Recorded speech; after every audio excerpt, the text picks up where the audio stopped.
ओहो, अस्सलाम वालेकुम जी। जी मैं दमे का मरीज़ हाँ। 6 बच्चे ने मिस्त्रियों नाल अगे काम करता ही।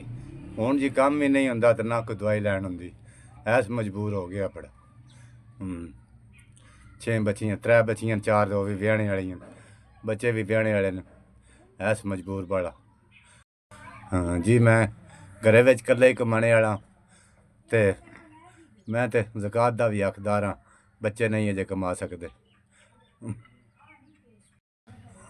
जी सर, डॉक्टर की फीस भी को नहीं थी और सारा भी मेरे को नहीं, ना मेरे को अपनी मजदूरी आपे को हो सकती।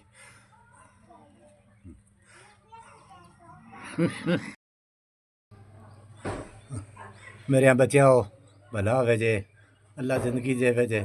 थोड़ी गली ज़कात मैंने 5000 रुपया लभ गई। पुत्रो मैं दमे का मरीज़ हाँ। कम मेरे को नहीं होंदा ते मैं ऐस बकार।